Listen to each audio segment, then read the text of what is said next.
Today we're going to be watching a video with a very shocking premise, that evolution is not real. This video has 4 major flaws of evolution that we are going to respond to today and see what we can make of them. Is evolution fake? Is it a fraud? Is it a hoax? Are all the world's scientists in biology being paid to sit around and do nothing? Well, let's find out.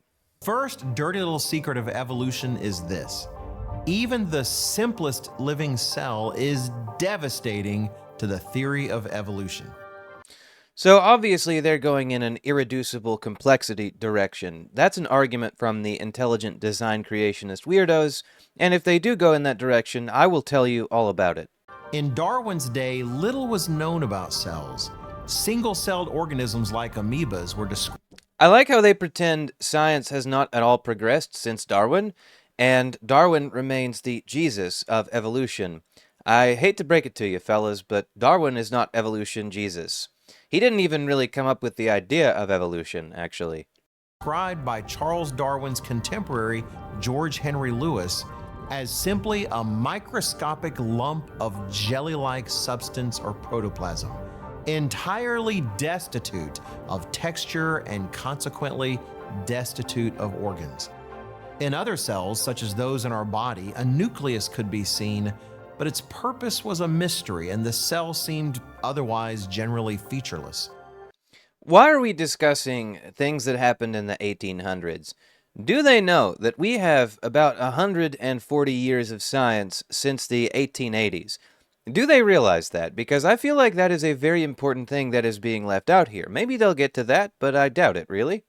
In such days when the smallest, simplest unit of life seemed that simple, just a bit of jelly with a few boring features, it was easy to imagine somehow within that mysterious, life-giving jelly, anything could happen. But as microscopes improved and techniques were developed to tease out, I just figured out, I had this feeling that this guy reminded me of somebody, but I couldn't put my finger on it. It's Jesse Plemons, the guy who played, what's his name? Todd in Breaking Bad, and who has played in, like, Fargo Season 2, and what else was he in recently? He was in Killers of the Flower Moon as the investigator guy. This guy reminds me of him, Jesse Plemons. That's totally unrelated to anything this video is about, but, like, if you were also bothered by not knowing who this guy reminds you of, well, you're welcome. the secrets of the inner world of the cell, we have discovered that this supposedly simple jelly-like substance is filled with machinery of astonishing complexity, ingenuity, and design. So yes, they are going for the irreducible complexity argument, and notice how they described it as machinery. Now, technically, I think cells and things like that are essentially biological machines. So it's not that the terminology is necessarily wrong. It's that they are using it in a specific way to imply their case for a designer, which is just not there. The evidence just isn't there for that, but we will proceed anyway. The world of the human cell, for instance, is one in which approximately 1 billion chemical reactions take place every single second. This is another thing they do very frequently. They point to big numbers. Look, a big number. A big number has to mean God, right? Well, no, there are a bunch of big numbers that we have that don't really point to anything in particular. You know what sand is? I'd imagine you do know what sand is. There is a lot of sand on Earth, isn't there? Think about the beaches and the deserts. There's a whole lot of sand. There are about 10,000 stars per grain of sand in the observable universe. And the observable universe isn't all of the universe. That is a lot of stars. But, you know, they're not going to use that as evidence of God, because I don't see how they can so easily do that. But things like this, they will use it, because look at how miraculous. 1 billion chemical reactions per second in your body. Wow. And these are not random chemical reactions. A human cell is filled with thousands. Nobody says they're random. I mean, nobody says that, just for the record, nobody. That's another word they like to use about anything involving biology or evolution. It's not random processes happening here. These things evolve for a reason. Upon thousands of proteins of 10,000 different varieties. Molecular machines designed to work together to achieve specific purposes, manipulating their surroundings, creating new structures, and dismantling old ones. in a dynamic dance of complexity that would make the space shuttle seem simple. Life is impossible. Well, yes, life evolved over billions of years to be this complex. Humans haven't been building anything for that long. Obviously, we've been modern Homo sapiens for only about 250,000 years. Civilization only started to arise something like, what, 8 to 10,000 years ago? We only had the first empires like 5,000 years ago. We haven't had a whole lot of time to work on practically anything. How long have we been working on rocket ships and their constituent parts or their component parts? How long have we been working on these things? Not very long. Possible without these complex machines and even small changes to organisms, as hypothesized by evolution, requires changes to these machines, even the design of new machines. And that is as unlikely as it sounds. The best answer to this particular assertion is, so what? Let's assume it really is. So what? The universe is a very, very large place. In the observable universe, for example, let's do some math on the observable universe. In this galaxy alone, there are about 200 billion stars. Over the course of its lifetime, there have been a whole lot more, but currently, there are 200 billion stars, roughly, maybe a bit less, a bit more, but that's the general area. Let's assume, and it seems like a fair assumption to me, that there are about 5 planets per star, so that's about 1 trillion planets in our galaxy. And we have discovered something like 6,000 of those planets. So not a whole lot of those planets, but what we have discovered is 1% of all the planets we've discovered are in the habitable zones of their stars. That's obviously big news because that's a good sign for life. That's one of the things you're going to look for if you're looking for life. 1% of 1 trillion is 10 billion. That's 10 billion potentially habitable planets in our galaxy alone. There are anywhere, I've seen a range of estimates of 500 billion to 2 trillion galaxies in the observable universe. So that's 10 billion times anywhere between 500 billion and 2 trillion. That's how many potentially habitable planets are in our observable universe. And I have seen a range of estimates for how big the whole universe is outside of what we can observe of it. It could be anywhere from, a few to like 250 to even more times as big as that. These are gargantuan numbers. Something being unlikely, extraordinarily unlikely, doesn't matter as much in a universe this big, with this much potential. And you might say, well, what about water? Water is rare, isn't it? Well, no. Thanks for asking. Water is pretty much everywhere we look for it. Amino acids, they're rare, right? Well, not really. Again, we find them wherever we look for them. Carbon's rare? No, wrong again. So yes, it may be extremely, extraordinarily unlikely. We could be the only living intelligent species in the universe, assuming we really are an intelligent species in the first place. We could be the only one. And it wouldn't matter because the universe is so big it had to happen at some point, even with incredible odds against it. But I would suspect there are more. Now, as a skeptical person, I'm not just going to accept that there are more. We may be the only ones. It could be. But it seems unlikely, doesn't it? Biochemist Douglas Axe has examined the probability of even one protein of any significant functionality at all forming by chance and estimated it to be 1 in 10 to the 64. I don't think anybody is saying these things form by chance or randomness. The universe has laws. Things in the universe operate according to these laws. It really takes chance out of the equation, but of course, religious people like to imagine there's such a thing as free will. They like to think that the universe is not deterministic, that it is, indeed, pretty much random in a lot of respects. They'll on the one hand say there's incredible design that implies the universe was designed by a designer. But when you ask them for their views of how things work, they describe it as entirely random. Well, no, from what we can tell, the universe is a whole lot more deterministic than they think it is. That is 1 out of a number that is a 1 followed by 64 zeros. Look, a big number. See, I told you they do this big number stuff a lot, but there are some big numbers they're leaving out of the picture. Along with colleague Ann Gager, Axe explored. I don't know what the Biologic Institute is, but I'm pretty sure that's a Intelligent Design Creationism rag, and Discovery Institute, is definitely an intelligent design creationism rag. If you don't know who Discovery Institute are, well, this is a good video for you to find out about because it might save you some problems. There is a website called evolutionnews.com. I'm not exactly sure if they run it, but it is affiliated with them. Evolution News takes the latest discoveries in biological sciences and just tries to tear them apart and support their case for intelligent design. Very misleading, very nonsensical. They also run a website called mindmatters.ai. I mean, I'm not sure if they themselves run it, but it is affiliated with them. And so this mindmatters.ai site, if you didn't figure out from the AI part, they're trying to link artificial intelligence to intelligent design creationism. And honestly, they do a poor job. But I imagine there are some poor gullible fools out there. Engineers, let's say. My apologies to the engineers out there, but y'all have a reputation for a reason. And people are going to like buy it. So maybe I just saved you some problems, maybe not, maybe you wouldn't have believed it anyway. If you wouldn't have, good for you. But now you know.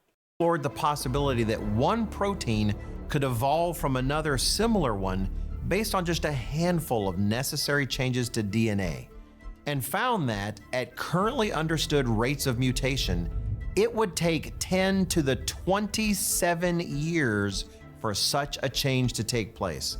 Again, that's a 1 followed by 27 zeros. How much time do they think passes in the universe every second? Time is relative, you know. Wherever you're at, like on different planets, the time is going to be different. The amount of time that passes because planets warp space-time. They warp space-time, so they all have like a little bit different time. You know, if you go into space and you're orbiting the Earth, you're experiencing time somebody differently than somebody on Earth. If you're talking about Earth years, we only have 4.5 billion years of those. But think about it like this. If there are, let's say, 1 trillion planets in our galaxy, what is the total amount of time those planets have been there? I mean, some of them are going to be a lot older than the Earth, some of them are going to be a lot younger. But that's still at least 1 trillion planets. I would assume there are a lot more than that, honestly, in the entire galaxy, but that's just a little guesstimate. Now, again, take that number, 1 trillion, and multiply it times the number of stars, or number of galaxies in the observable universe. So 1 trillion times anywhere from 500 billion to 2 trillion, and then times whatever you want to assume the value of the whole universe is. Let's say 250 times that. That's a whole lot of years, isn't it? Now, I'm not sure if it's 1 to the 27th power or whatever he said, but it is a whole lot of years. So, again, these people like to point at really big numbers, but they're leaving a lot of numbers out of the equation. I mean, just because something has an extraordinarily, phenomenally unlikely chance of happening in a certain way doesn't mean it can't. Here's a more, I guess, normal example for us Earth dwellers. What are the odds that all the grains of sand on the planet Earth would be in the exact position they are today? Extraordinarily lower than this number, and yet there they are. Because it turns out, these things are quite arbitrary, really. Impressive given that scientists think our universe is only 13 billion years old, or about a 1 followed by 10 zeros. Again, that's assuming assumptions that just aren't the case, because we're not taking the whole universe as one unit moving together. Each planet is going to have existed for a different period of time, and therefore it's going to have a different amount of time to have evolved certain features. You put that over a whole universe, and you've got a much bigger number. In other words, it's just not going to happen apart from intelligent intervention. Again, even the simplest living cell is devastating to the theory of evolution. So that's one thing they've failed to prove. Good job, fellas.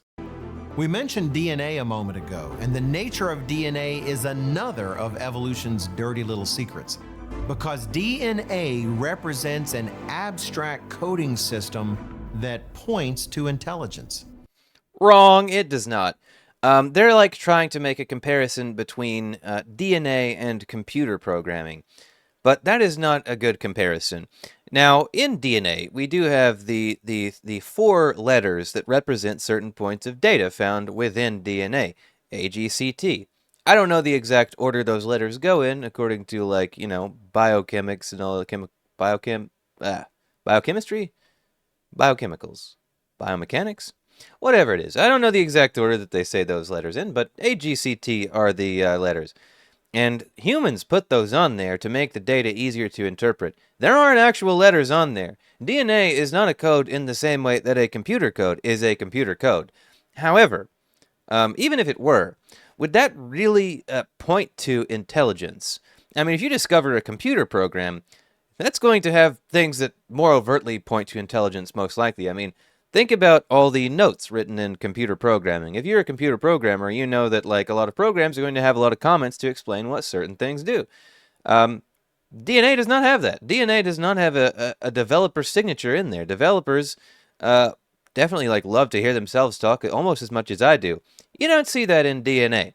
DNA, actually, as far as we can tell, is the single greatest point of evidence that yes, we did evolve, that everything on life evolved from a single organism, because we are all interrelated. You wouldn't expect that to happen if life on Earth came from different sources. But no, it all points to us coming from one common source. It points to the fact that humans are just another animal. And obviously, this makes them very uncomfortable, so they have to reframe it. Let's see how they do that. Deoxyribonucleic acid, or DNA for short, was unknown in Darwin's day and is the molecule responsible for carrying the information needed to build all of the proteins that make life possible. Each nucleus in each individual normal cell in your body contains about 2 meters of DNA packed into a microscopic dot, all of it containing the information needed to build you. Wow, that's fascinating, but that really tells us nothing about it being designed by a designer. That just tells us, wow, that's fat. These features had billions of years to evolve, you know? DNA uses base pairs combining 4 different compounds that act like the ones and zeros in computer code, detailing to the cellular machinery the information needed to build all of the complex proteins life requires. Information from the DNA is carried from place. Okay, so I just want to point something out here. I don't have anything to say about what he's saying currently, but I do want to say this much. Look at what molecule this apparently is. The molecule that they are currently like looking at on screen is psilocybin. You know what psilocybin is? Magic mushrooms. I wonder if they realize that they put the psilocybin molecule in their Christian video. I don't know if they're claiming to be Christian, but they are Christian. Do you think they knew that? That seems like something very important to know about your Christian video. To place where proteins read the code and assemble new proteins from precisely sequenced amino acids based on that information, making every one of your cells. I like the dramatic music flaring. That's a nice touch, fellas. Do more of that in these videos. If you're going to do videos like this, at least like make the dramatic music rising to signal the importance of what these cells do. Do that. I like that. A complex chemical factory, creating purposefully arranged nanoscopic machinery and some of the most complicated chemical compounds found anywhere in the universe. And yet the designs are also shoddy. I mean, if there is a designer, it's pretty clear he was drunk. Think about this. Your eyes, you, the viewer, right now, you may know this, you may not know this. You have blind spots in your eyes. Now, as far as I understand, and I'm no biologist, I'm not an expert in like anatomy, I'm not a doctor, I don't know. I'm not an optometrist, nothing like that. But you do have blind spots in your eyes. And you can check out some videos on this on YouTube. And the reason you have blind spots is because the optic nerve connects to your eye, and there are no cones or rods to detect light in those positions. So your brain just kind of like, makes it up. Your brain is just kind of like, well, I can just throw in information from the surroundings there, and it gives you a blind spot. That's fascinating to test. So you have a blind spot because of how your optic nerve connects. Some species don't have this. Humans do. Seems like a very shoddy design, doesn't it? It seems like if you are designing a species that needs its eyes very badly to stay alive, blind spots are not good. But where did this abstract programming code originate? Well, I would imagine it originated billions of years ago in the first form of life that arose from currently unknown processes that we are working on figuring out in a laboratory. This is going to be the God of the gaps argument, the idea that there are gaps in our knowledge, therefore God did it. Every time they have used this argument in human history, they have been wrong. The box that God is in gets smaller and smaller over time. Now, God has been pretty much consigned to the moments before the Big Bang, which is weird because I don't know if there would be anything before the Big Bang. What does it mean to be before the origin of time itself? But yeah, God's box gets smaller and further away. But this is their attempt to kind of like wrestle back some of that. They're trying to get God back into the picture. Well, guys, it's not going to work. Not for scientists. You may fool some of the general public, but you're not going to fool scientists. Evolution can't Honest ones, I mean. take credit. It's a mindless, purposeless process, remember? What does that have to do with anything? Mindless, purposeless processes create order all the time, and destruction, and all kinds of.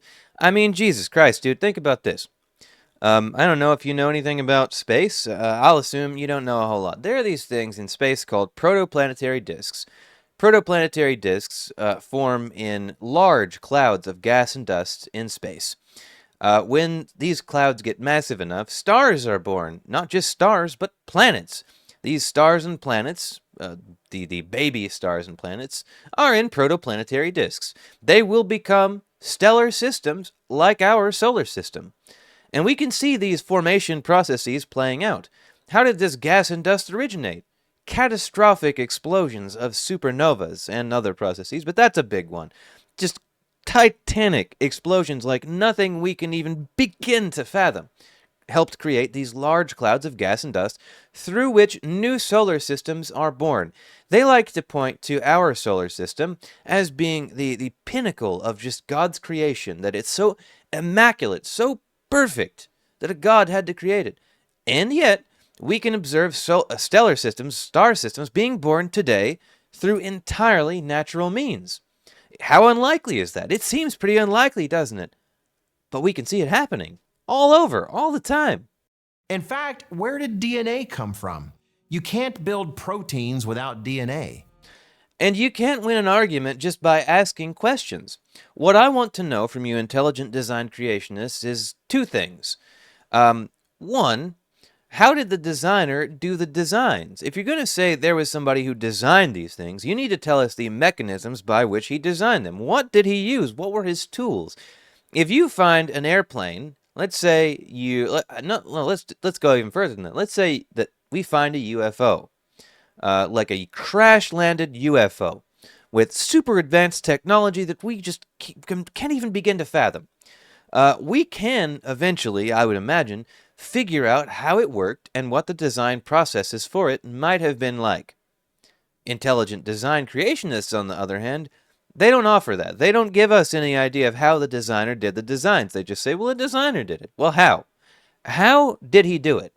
What was his process? I say he because, of course, it's a man. They're Christians.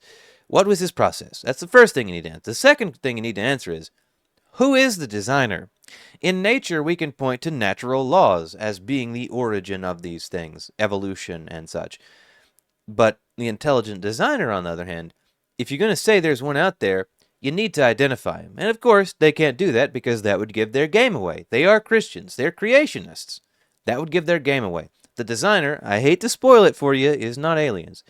It's God. And obviously they can't admit that. So, two questions they need to answer that they're not going to answer. But they are going to ask a lot of questions of their own, which is fine, but very disingenuous. And yet DNA is itself assembled by proteins. The discovery of DNA should have been a great success for evolution. The secret to how It is, and pretty much like every knowledgeable biologist alive, pretty much every biologist alive, whether they're like super knowledgeable or not, pretty much every biologist alive would agree with my assertion there, not yours, buddy. the characteristics of life are passed on to our descendants was finally unveiled. But it has been a disaster. The idea of a massive It's been so disastrous. It's solidified Darwin's theory as being the most important thing in the history of science. I say Darwin's theory jokingly here because they always say Darwin's theory. What I mean by that is just Darwin invented it.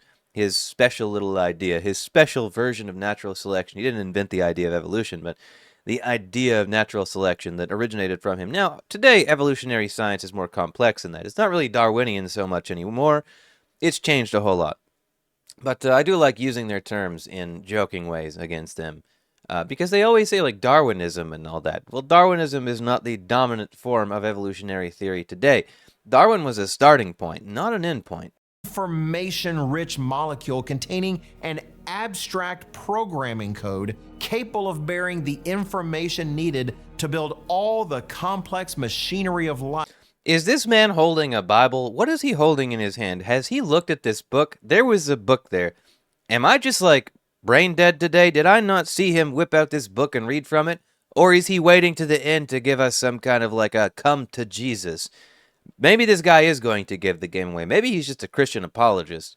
But he is using the arguments from the intelligent design weirdos. Life is incompatible with the idea that life is supposedly grown in complexity through mindless natural processes. Mindless natural processes. Buddy, you are a mindless natural process. Evolutionists cannot avoid the fact that DNA represents an abstract coding system that points to intelligence. Yeah, we can, because it doesn't. Our next dirty secret of evolution is an opportunity to turn the tables a bit. In short, the gaps in the fossil record since Darwin's day have gotten worse, not better. Holy hell, they're really going for it. So, if you didn't know, creationists like to harp on missing links. What are missing links, you might ask? Well, missing links, as it were, are said to be the transitional forms between species. And the problem is, there isn't just a missing link, let's say, between our ape-like ancestors and us. There is a whole sequence of them. Technically, pretty much everything alive is a transitional form to something else. I mean, humans are not the final form. We are the final form currently, but we are not the final form of humanity. I mean, we will keep evolving over time and become something different entirely if given long enough. Let's say humans colonize different planets and are isolated on those different planets for long enough under different circumstances. We would probably see a whole wide range of species evolved from humans over a long enough period of time, let's say a couple million years. But we have any number of missing links, transitional fossils. We have a lot of our ancestors, and we can literally point through DNA to our linkages to different species. Now, the gaps in the fossil record, as it were, of course they were going to get worse. Every single time you discover a new species in the fossil record, you've just created two gaps. But that's not really that much of a problem. You can't say that it's a big problem for the fossil record that every time you discover a species, you need two new ones on each side. You can't really say that's much of a problem. And the reason you can't is you're still filling in the gaps here. You're still filling in the points along the line. I mean, we have tons of examples of transitional fossils. Tiktaalik, Eusthenopteron, I think is how you say that. We have a lot of them. I mean, if you look at Wikipedia or something, there are lists of transitional fossils. We know, I mean, and when I say transitional fossils, I'm talking in a strict transitional sense of being sort of almost midpoints between different species. And Tiktaalik, for example, was basically an intermediary between or intermediate form between fish and amphibians. That's just one example. We have plenty of examples like that. Direct transitional forms at just midpoints between different species, different forms of life. We have those. So whatever he's about to say, keep that in mind. The theory of evolution depends on the slow and steady accumulation of small variations, since large jumps in changes would imply an active designer or planner. No, it wouldn't. He's wrong. There is an idea called punctuated equilibrium, which suggests that sometimes evolution happens very rapidly. As far as I understand it, that's the claim. I'm not sure if that's widely accepted or known. However, that does point out that, no, if evolution happened fast, that doesn't imply a designer. That implies evolution happened fast. And you can see why it would have to in some cases. Think about mass extinctions. In a mass extinction scenario, you have to evolve pretty fast or you are not going to make it. I don't see why that's a problem. The result should be a smooth transition in the fossil record with animals gradually, almost imperceptibly, turning into new animals through small, smooth changes. But this is not what the fossil record shows. One, I don't know if that's true. Two, I don't know why you would expect that necessarily. Anyway, I mean, the fossilization process, we know that's a pretty rare process already. We probably have a very small fraction of the total species that have ever existed. I think it's fair to say that a great deal of species were never fossilized in the first place. Fossilization is extremely rare, so I don't buy these assumptions for that reason alone.